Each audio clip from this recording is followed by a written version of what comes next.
Marami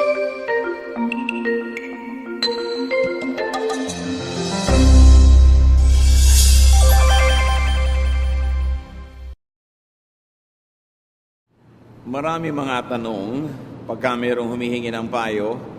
Kung tutuusin mo, ang talagang general question nila is, how can I make good and godly decisions?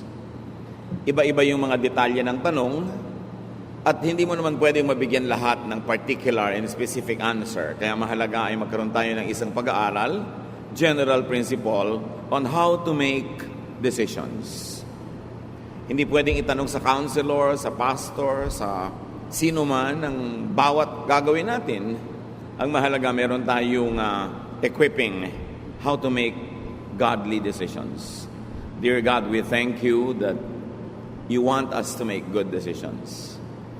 Pagpalain niyo po kami ngayon na kami ay magkaroon ng kaliwanagan kung paano magpapasya at paano gagawa at bubuo ng mga pasya sa malalaki man o maliliit na issues ng buhay namin. Ngayon, humihiling kami ng simpleng mensahe na aming maunawaan at maipapamuhay at matatandaan, lalo na sa mga oras ng kalituhan. Patawarin niyo po kami sa mga kasalanan namin, aming Diyos. Ang mga kulang namin, hinihiling namin punuan ninyo. At kayo po, ang tinig niyo, maging gabay, liwanag ng aming buhay. We ask you to speak to us powerfully. Use your servant only as your instrument. But may your voice be heard, O God. Lead us, heal us, encourage us, correct us. In the name of your Son, Jesus, we pray with thanksgiving. Amen. How do we make decisions? Araw-araw, meron tayong pasyang ginagawa. May maliit, may malaki. Merong napakahalaga, merong di naman ganong kalaki ang kahalagahan. Pero dapat pa rin tama ang desisyon. When we make decisions, first of all, get guidance from the written scriptures, meaning the Bible. Salamat na lang, napakamahalagang general teachings and sometimes even specific teachings are in the Bible. Knowledge that comes from the Bible save us from ruin, from grave mistakes, and even push us to greater accomplishment. Psalm 119, 105, your word is a lamp to my feet, a light on my path. Siyempre, ang image rin ito ay isang taong naglalakad sa dilim ng gabi na maaari siyang makatapak ng ahas, maaari siyang matalisod, maaaring mahulog. At ang salita daw ng Diyos na nakasulat sa Biblia ay liwanag na nagsisilbing gabay sa kanyang dinaraanan. Para mga maliliit na footlight sa isang landas o kaya ay portable light, flashlight na dala-dala ng naglalakad. Ganun kahalaga na ito ay nakakatulong sa bawat hakbang na ginagawa ng tao. Psalm 119:99, I have more insight than all my teachers, for I meditate on your statutes. Nadadaig pa daw ng estudyante ang guro kung lagi niyang pinagbubulay-bulayan ang mga kautusan ng Diyos. So when you say scriptures, of course, you mean the Old Testament and even the New Testament that has been passed on to us. Especially, very powerfully, the teachings of Jesus Himself. Matthew 13:54, coming to His hometown, He, meaning Jesus, began teaching the people in their synagogue. And they were amazed. Where did this man get this wisdom? They asked. So nakakita sila, nakarinig sa Panginoong Jesus ng mga bagong anggulo ng katuruan, mga bagong husay, bagong galing, bagong kaliwanagan na hindi nila nakita, nadinig sa mga dati na nilang mga guro. Pero ang mahalaga dito, sinasabi that Jesus was primarily a teacher. Kaya ang tawag sa kanya, Rabbi. So dapat siya ang ating number 1 na guro, pamantayan. Sinusukat natin yung mga nadidinig natin at nalalaman sa Old Testament, maging sa New Testament, sa pamantayan ng greatest teacher, the Lord Jesus Christ. So we get guidance from the written word. Dapat dala-dala mo ang Biblia mo, sa ulado mo, nasa computer mo, at para nananariwa sa iyong alaala ang mga principles, teachings, commands, promises, and the stories in the Bible, models of whom we should follow, models that we should not follow. At pag buo ang ating pagkakaunawa dito, malaki na ang pagkakataon na tama ang magiging desisyon natin. Alam natin kung sinong hindi dapat tularan, sinong dapat tularan. Alam natin kung ano ang mga pamantayan na ibinigay sa atin. Napakahalaga nung nakasulat. At dahil nakasulat, hindi na napapalitan, kaya hindi pa bago-bago. Pwedeng asahan. Bukod dyan, you get guidance from the spiritual scriptures.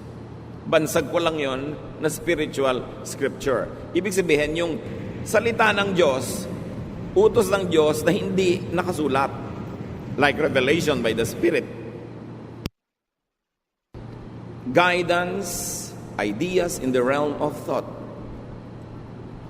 Pwede ka magbukas ng pahina ng Biblia para humanap ng guidance.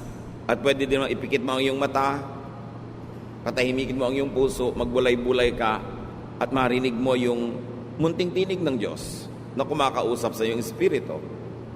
Acts 8:29, the Spirit told Philip, go to the chariot and stay near it.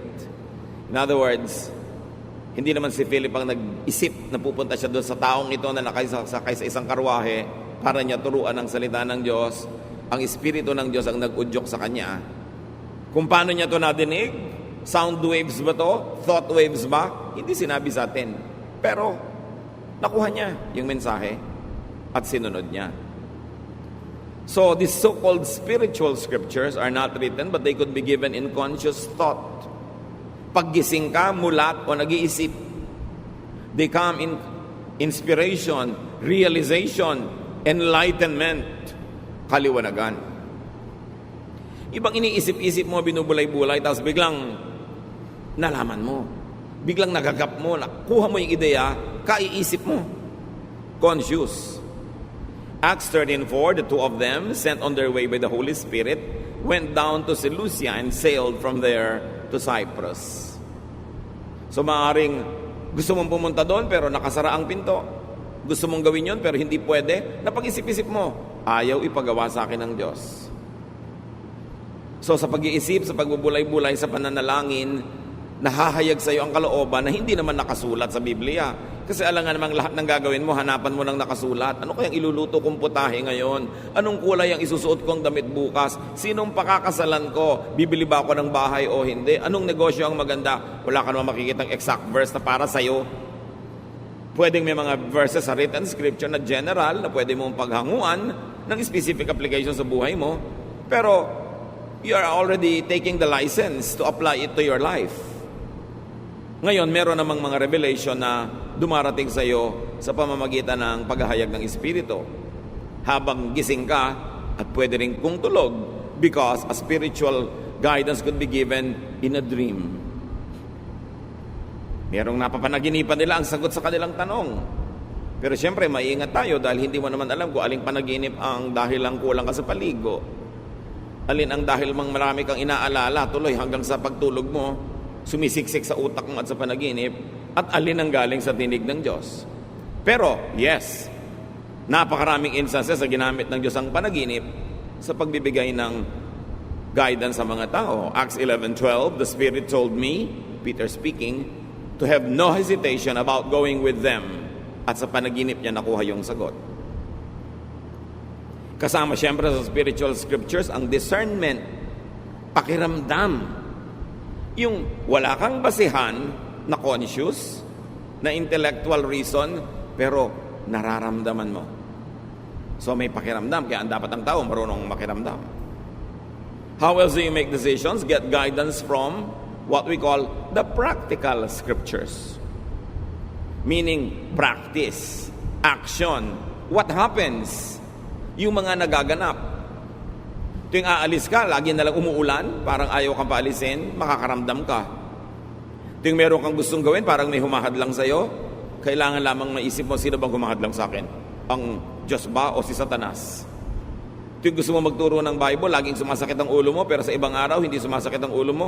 So, baka si Satanas yan, kasi ayaw kanya maging teacher.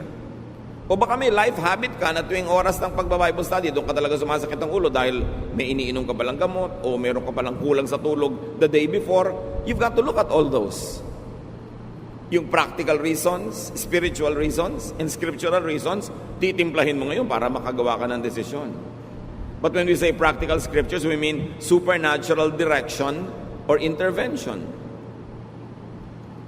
Yung malinaw na yung nagaganap sa paligid mo in practice, in action, ayun ang kalooban ng Diyos para sa iyo. 1 Kings 17, 2-4. Then the word of the Lord came to Elijah. Leave here, turn eastward, and hide in the Kerith ravine, east of the Jordan. You will drink from the brook, and I have directed the ravens to supply you with food there. So, paano naman nadinig ni Elijah yung boses? Hindi sinabi sa atin kung voice waves o thought waves. Pero ang mahalaga, mayroong supernatural intervention. Tagtuyot, pero doon may bukal na may lumalabas sa tubig. So, malalaman nung, dito nga ako gustong patirahin ng Diyos ngayon kasi may tubig. Tapos, wala namang pagkain doon, nasa gitna ng kawalan. Pero may mga uwak, mga ibong mandaragit, magnanakaw ng mga pagkain ng may pagkain, hindi ang dagit-dagit nila. Pero itong mga ito ang nagsusupply kay Elijah ng pagkain. Dumadating sila, may dadalang pagkain. Can you imagine itong ibon, hindi niya kinakain yung pagkain. Nandun na sa kanyang tuka.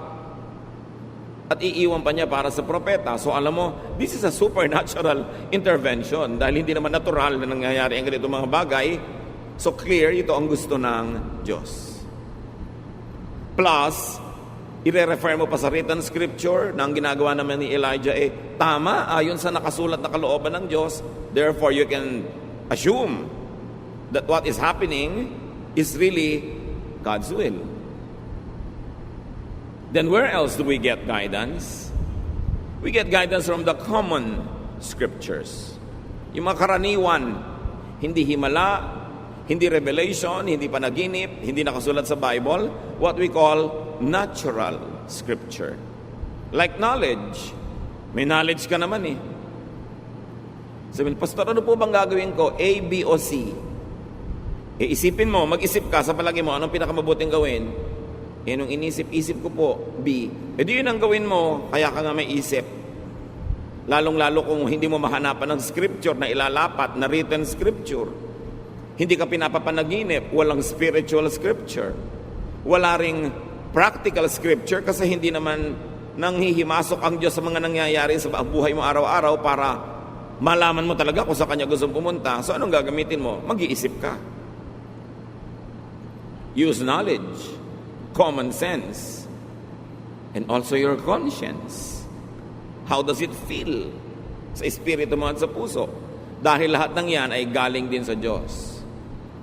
Yung knowledge, common sense, conscience, galing sa Diyos. Pero, pwede rin niyang mabaluktot, madaya ng ating kaaway na spiritual.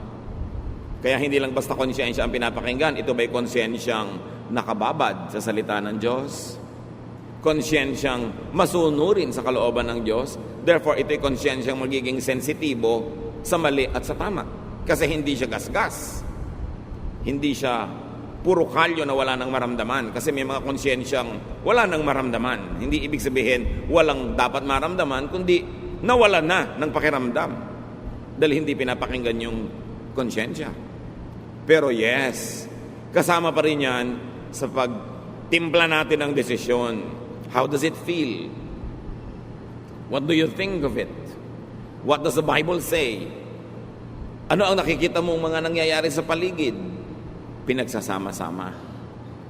Pero meron talagang salita ang Diyos na hindi nakasulat sa papel, sa computer, hindi nakauka sa bato, nasa puso ng tao.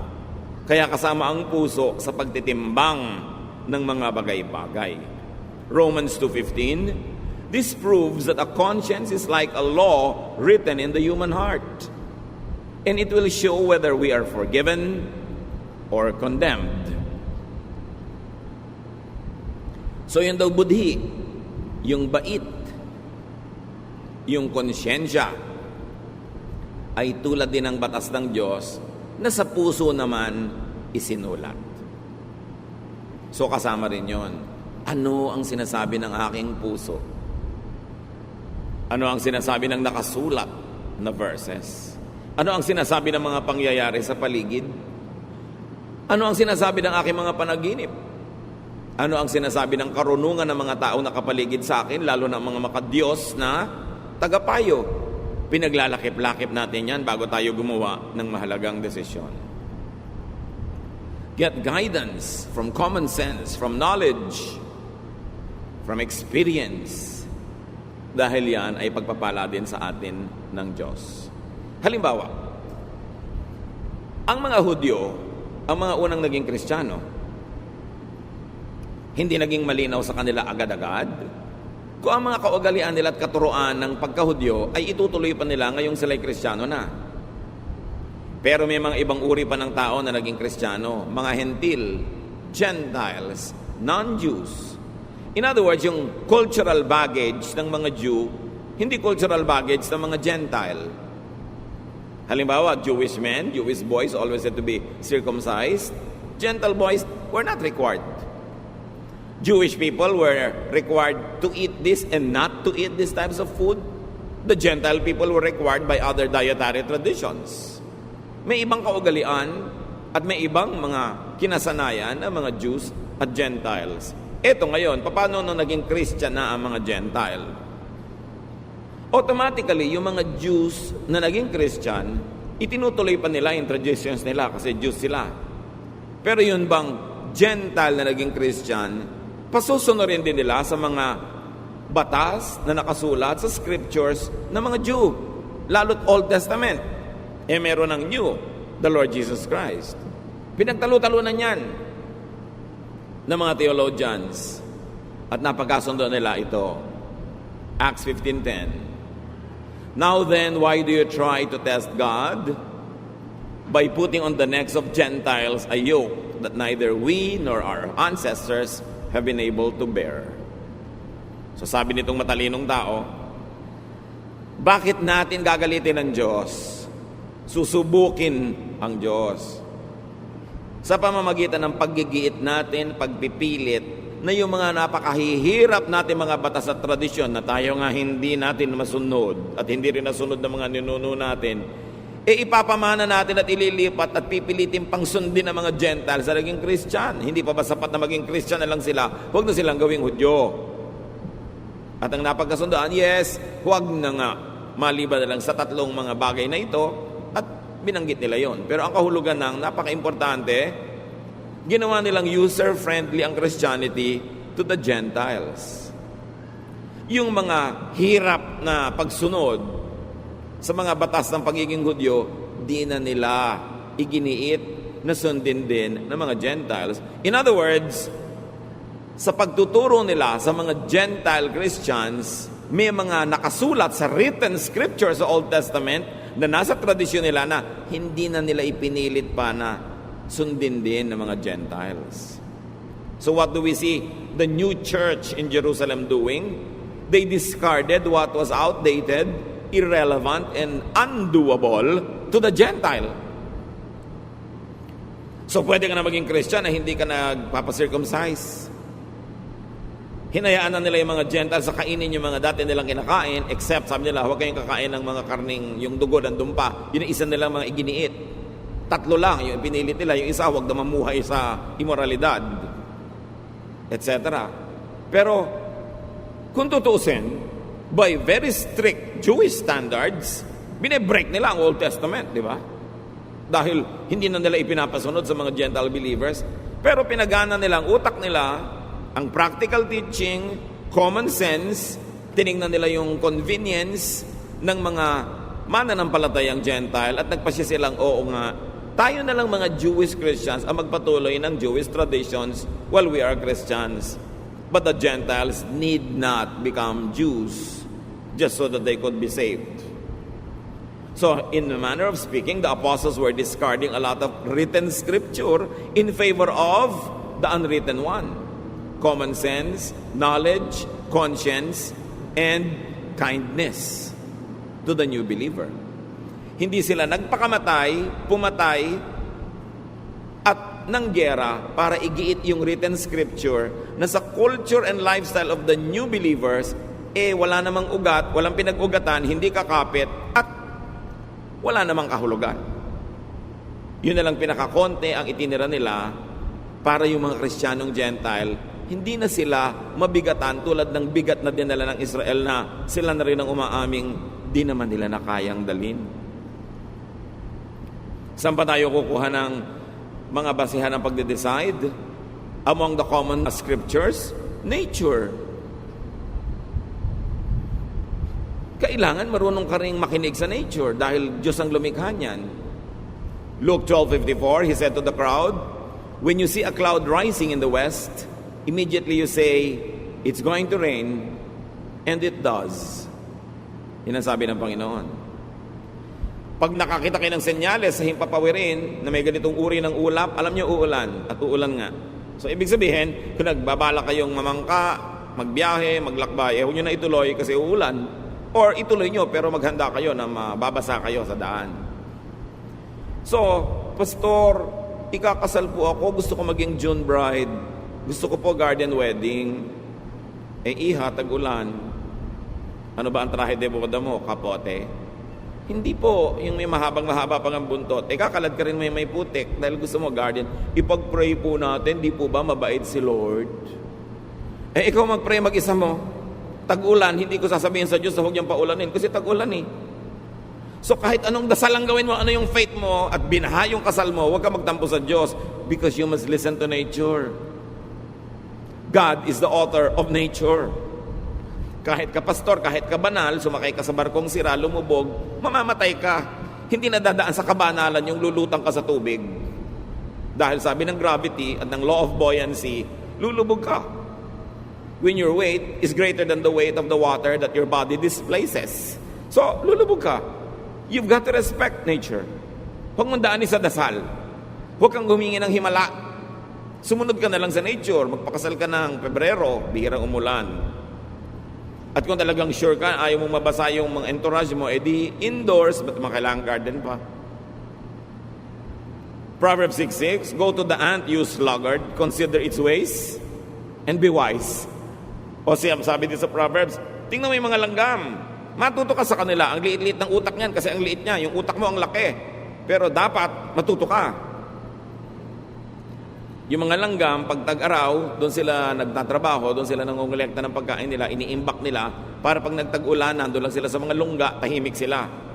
So dapat din, iayos mo ang ginagawa mo ayon sa panahon, sa seasons. Hindi mo makikita sa scripture kung kailan na magandang date ng pagpapakasal, pero makikita mo sa nature kung ano yung date na bagay sa motif ng kasal mo. Luke 21:29-30, look at the fig tree and all the trees.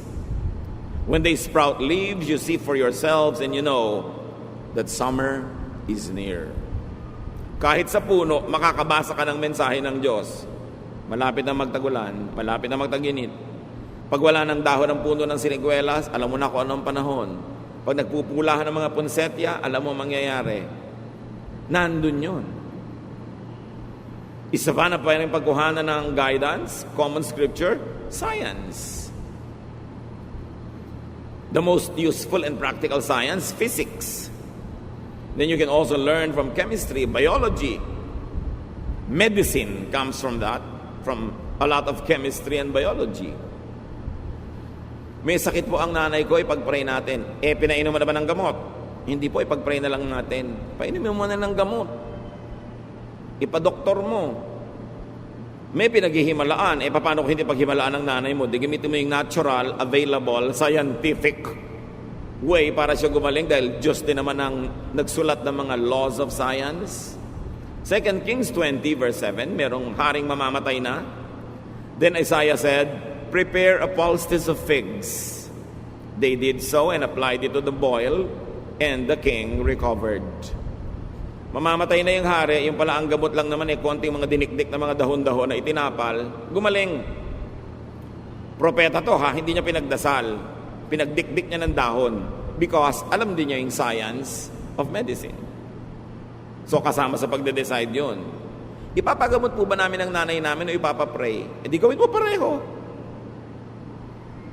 Pero ipagamot mo kasi yun ang sinasabi ng pinakamababaw, pinakauna na pangangatwiran, yung natural.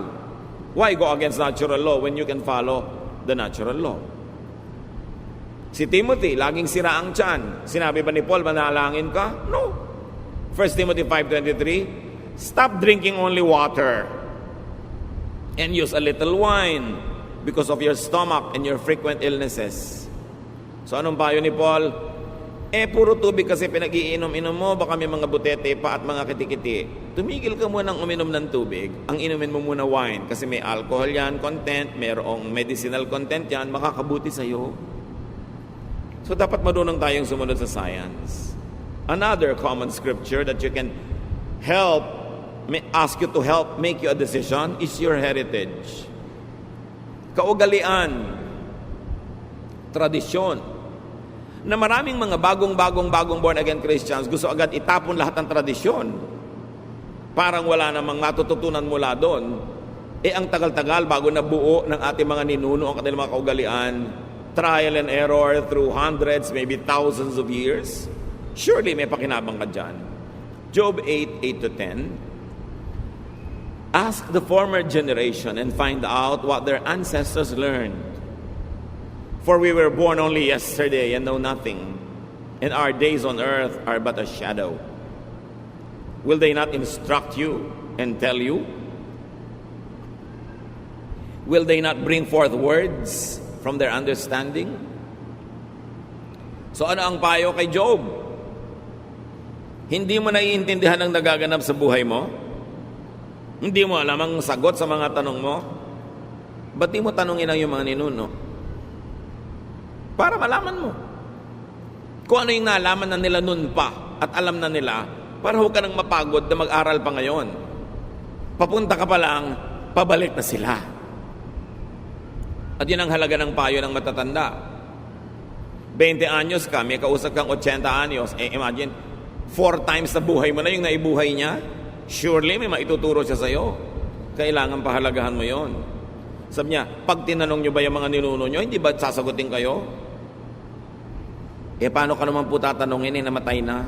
Yun nga di, alalahanin mo ang kanilang mga kasabihan, ang kanilang mga kawikaan na binuo nila dahil observant sila sa laws of God, laws of nature, the laws of conscience, the laws of society. Nakabuo sila ng mga kasabihan. Pag sinabing putik din lang at putik, tawirin at nang malapit. Ano yon? Huwag ka na magpa-arte-arte, dumiretso ka na ng madali at matapos. Pag sinabing ang naglalakad ng matulin, kung matinik ay malalim, hindi na maintindihan ng mga tao ngayon kasi lagi silang naka-sapatos o tsinelas. Pero nung araw, nakayapa ka mga tao, mas mabilis ka maglakad, pag nakatapa ka ng tinik, mas malalim ang baon.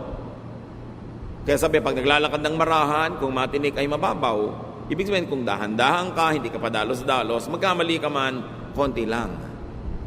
Bakit nakakalimutan natin yung mga proverbs, mga kawikaan, mga salawikain? Ang tagal-tagal bago yun nabuo ng mga ninuno natin. Kaya mahalaga, may connection ka sa past. Nakikinig ka sa matatanda. Pagka ayaw ng lola mo sa nanliligaw sa'yo, 99% tama ang lola mo. Sa dami na, nang nakita niya naman nagligawan, nagpakasal, mga naniwala, na denggoy, na 1, 2, 3, alam na niya. Kaya makikinig ka. Hindi ko mo gwapo yung nanliligaw sa'yo, gustong-gusto mo na, pero yung mga matatanda sa pamilya nyo, ayaw nila. May dahilan yun. Kung di man alam ng utak nila, meron silang pakiramdam.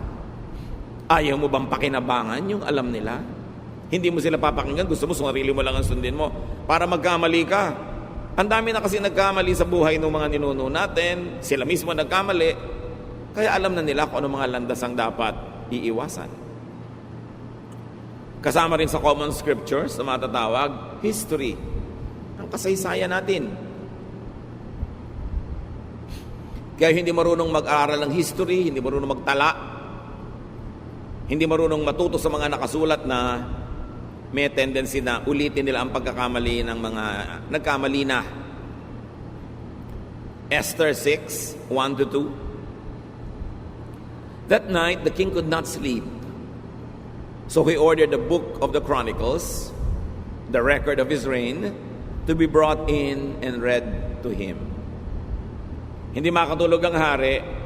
Sabi niya, ipadala nga dito ang volume ganito, chapter gano'n, ng history natin. At nag-review siya. Pinakinabangan niya ang hindi niya pagkatulog.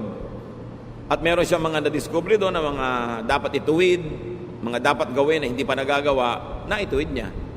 Kasi, nire-review niya ang history. Where else do you get guidance? Aside from the written Word of God, the Word of God written in our hearts, the Word of God that is in our conscience, the Word of God that is in the counsel of wise people. Get guidance from your people's scriptures. Na binabanggit na natin kanina. Ang Proverbs, mga kasabihan. Sa Bible, nandiyan ang Proverbs sa mga Jews. Proverbs sa mga ninuno nila. Meron din tayong Proverbs. At hindi masama, hindi labag sa kalooban ng Diyos na pakinggan din natin ang ating mga Proverbs. Masyado kasing glorified kasi nakasulat, canonized, authorized yung Proverbs sa mga Jews nandun sa Scripture. Pero meron din tayo. Pakinabangan mo rin yun. Yung mga tradisyon, values of your people, the collective consciousness of a nation should be available to you when you need counsel. Anong ginawa ni Solomon? Dahil matalino siya, Ecclesiastes 12, 9 to 10, not only was the teacher wise, but he also imparted knowledge to the people. He pondered and searched out and set in order many proverbs. The teacher searched to find just the right words, and what he wrote was upright and true.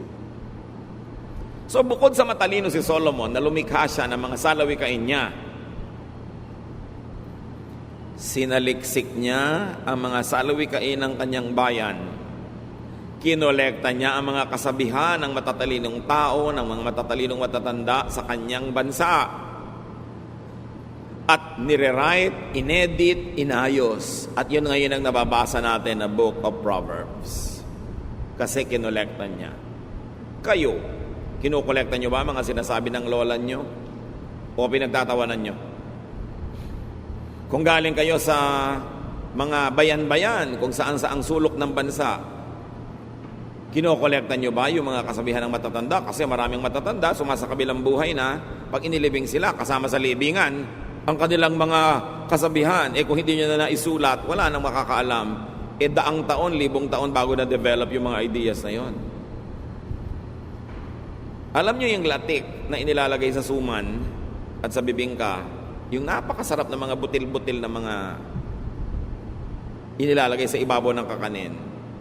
Siguro sa isang dakot na latik, kailangan mo mga 10 nyog para mo gatain. At yung gata, lulutuin mo, ang matitira lang, yung latik na yon. Ganun ang mga kasabihan. Sa konting kasabihan, ang daming karunungan, pag-iisip, pagbubulay-bulay, trial and error ang nasangkot bago nabuo ang mga kasabihan. Tapos mawawala lang dahil namatay yung matatanda. Dapat ingatan. Dapat buuin. Your people's scriptures include living treasures, our elders. Makinig ka sa magulang, sa lola, sa mga tiya. Kahit ayaw mo nung sinasabi nila, pakinggan mo, pag-isipan mo, dahil lalo't kamag-anak ka nila, mahal ka nila sa buhay, magpapayo ba sa'yo yan ang ikasasama mo? Alam nga naman sabi ng matatanda sa meeting, halika, payuhan natin yung pamangkin natin ng ikasasama ng buhay niya para magkawasak-wasak siya. Meron kayang ganun?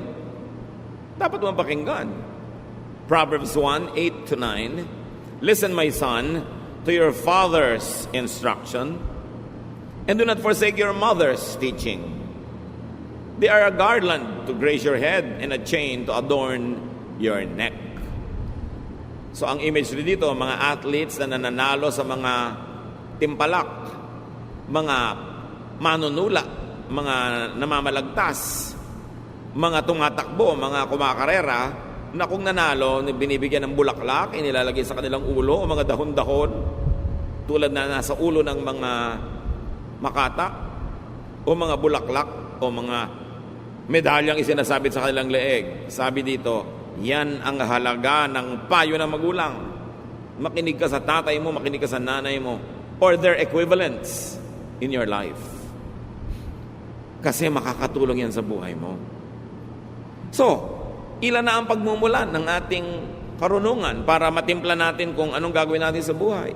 The written scriptures, the spiritual scriptures, that's in your heart, your conscience, your knowledge, natural knowledge, sciences, discernment, mga kasabihan, ipapanalangin mo pa, tapos may gagawin ka pa.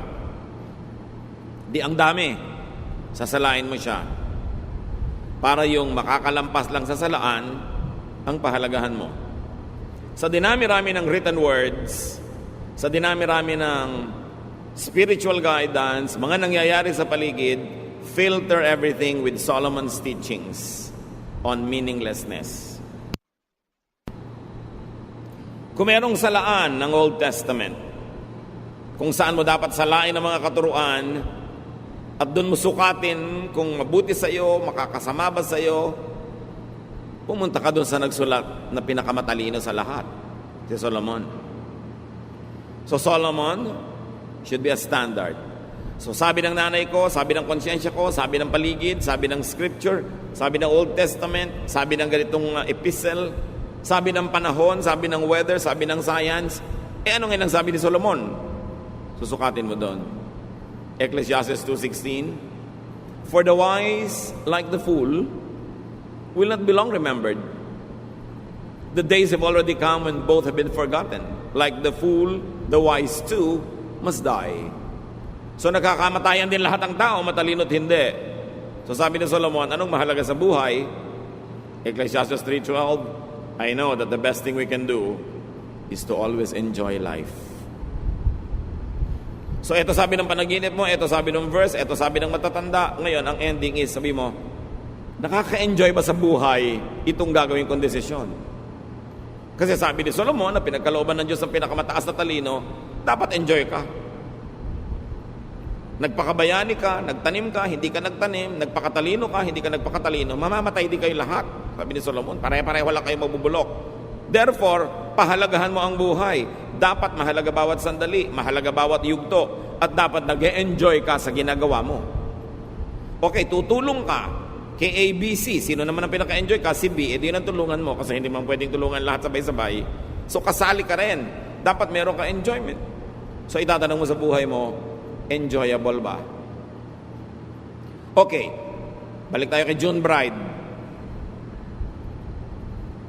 December pa lang, pinaplano niya yung June wedding. Pero tag-ulan, tag-bagyo.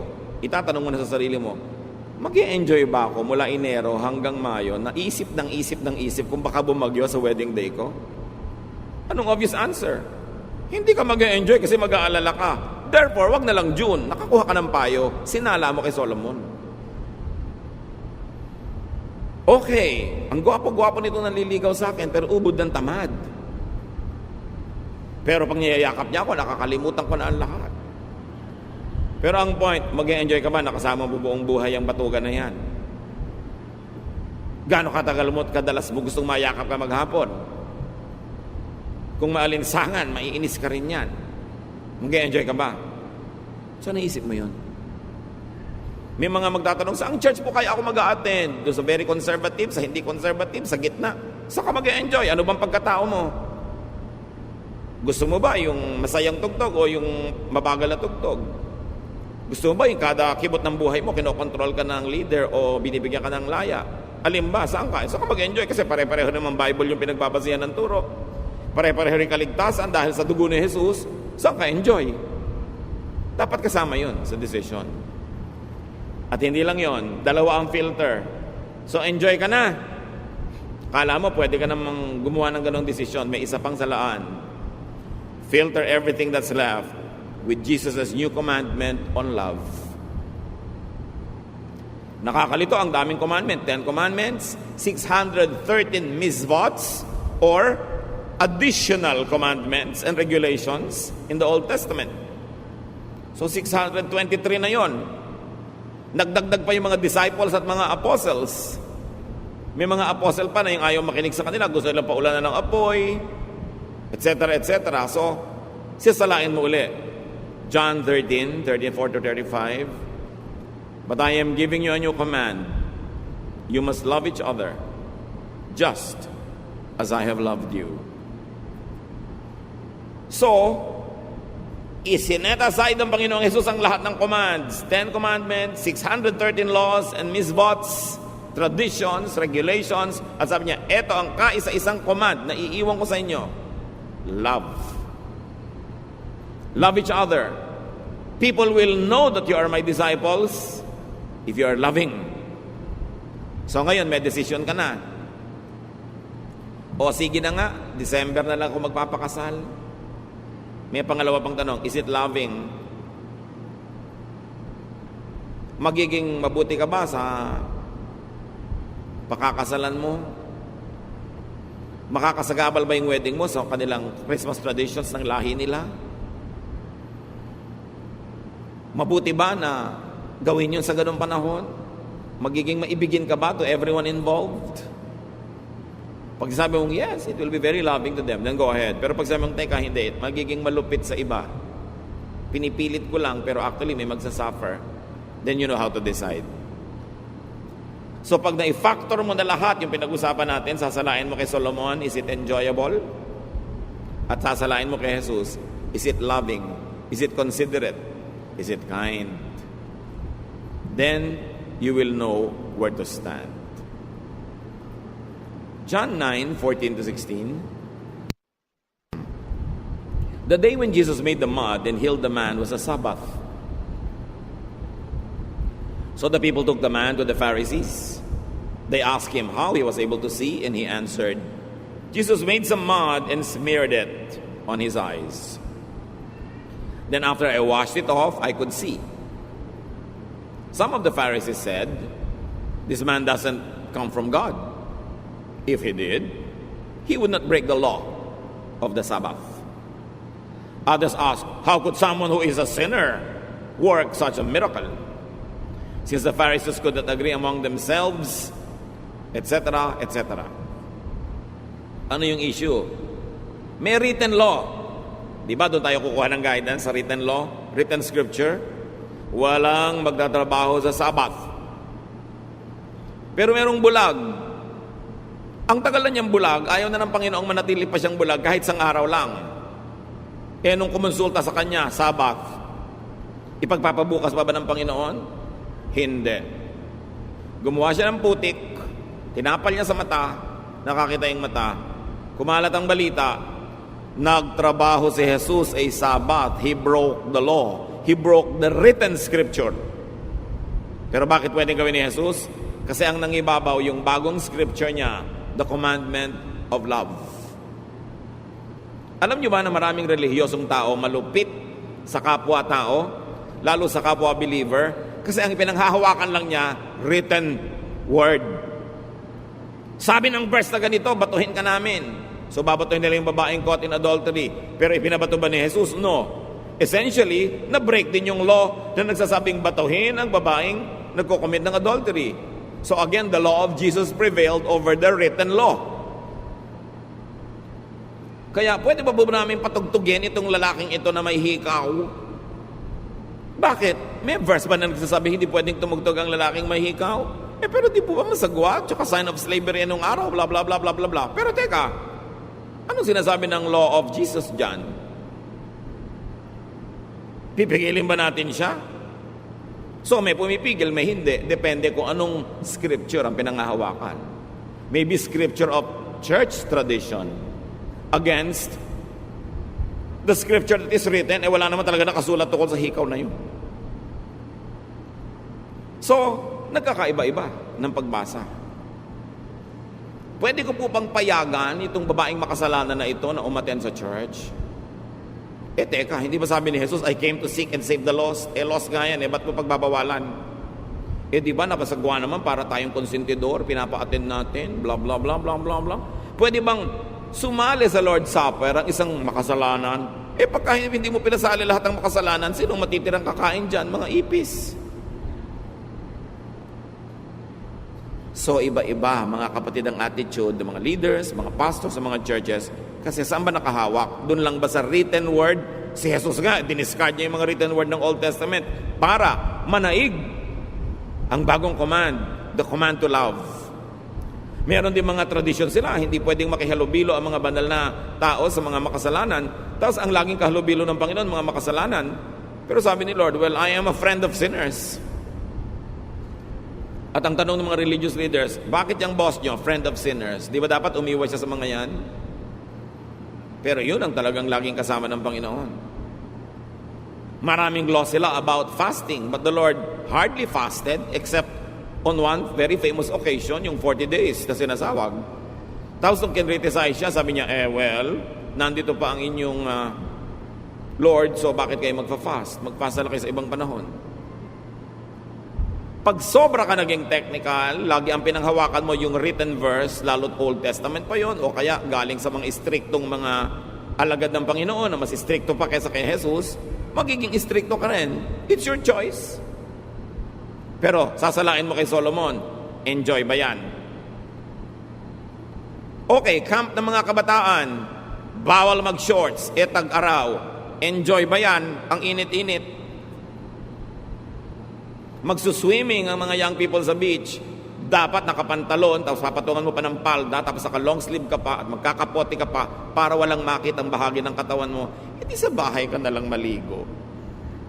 So ang tanong, enjoy ba yan? Loving ba yan? Saan nakahawak ang verse? May hahawak ang verse yun, kaya pagpipilitan niya. Pero doon ka lang ba talaga kumukuha? Samantalang si Jesus, si Solomon, nagsabi na mag-adjust kayo. Sinasabi, makinig kayo sa payo na inyong mga magulang. Lahat ba ng payo ng magulang nyo? Verse? Dahil kumukuha sila doon sa unwritten verse. Common sense, experience, tradisyon. Si Solomon, nangolekta ng mga salawikay ng mga matatanda. Yung ba mga salawikay ng bayan niya, galing sa bibig ng Diyos? Written word ba yon? No. But it came from wisdom. And wisdom comes from God. Therefore, it becomes useful. So you must contextualize. Hindi ko mo may verse, bulag mo nang i-apply sa buhay ng iba. Samantalang yung sumulat at yung sinulatan, sila yung nag-uusap no, nakikibasa ka lang ngayon, ikaw ba yung kausap para i-apply mo agad sa buhay mo? Siyempre pwedeng i-apply yan, generally speaking, kaya nga merong saysay at may halaga sa atin. Pero kadita-detalyehan, kaliit-liitan ng sabi ni disciple na ganito, kay babaeng ganon, ikaw ba yung kausap? Kailangan ka bang sumangkot sa usapan na yon at yung buhay mo mawala ng enjoyment o mawala ng love? Kaya mahalaga sinasala kay Solomon at kay Jesus. Get what Scripture meant to and for the original recipients. Maraming utos sa Biblia, may kausap. Sabi ng Diyos kay Noah, gumawa ka ng sasakyang dagat. Siya ang kausap, hindi ikaw. May sinabi si Paul sa mga babae sa Corinth, di sundin nila, sila yung kausap. Pero ikaw ba yung babaeng tinutukoy niya? Ikaw ba yung pinagbebelo? Ikaw ba yung pinapagalitan niya? Kung hindi naman ikaw, ba't ka sasali sa usapan? So mahalaga.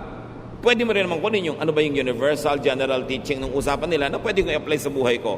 But for you to apply every detail of what person A told person B in the Bible, you will end up being oppressed.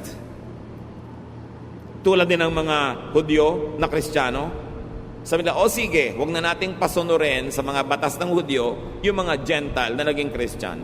Sila mismo, yung sarili nilang batas, itinabi nila para tanggapin nila yung new reality that now the faith is no longer exclusive to Jews, but it also included Gentiles. So how do you solve that? You don't have to turn them into Jews. Laws had to be rewritten. Ganon din sa buhay natin bilang mga mananampalataya. Hindi laging dapat mong ikulong ang sarili mo doon lang sa sabi ng verse. Kasi maraming mga pagkakataon ngayon na hindi naman na-anticipate at hindi kasali sa naging usapan ng mga nasa verses. Kaya tayo may common sense, may loving sense, at merong sense of enjoyment of life. Put all of this together, pray about it, and you will be in a better position to make decisions. Ama namin sa langit, salamat dahil involved kayo sa buhay namin. Ayaw nyo kami magkamali. Although hindi nyo naman laging diretsahang kinakausap.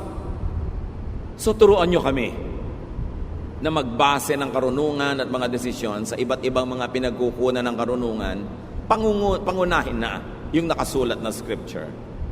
But teach us also to consider and listen to the unwritten word, that which is written in our hearts, that which you give through dreams, yung nararamdaman namin at nadidiscern, yung sinasabi ng marurunong, yung idinidikta ng pagkakataon at pangangailangan, lahat ito i-consider namin, Panginoon, para kami maging marunong, mabuti, mabait sa aming kapwa.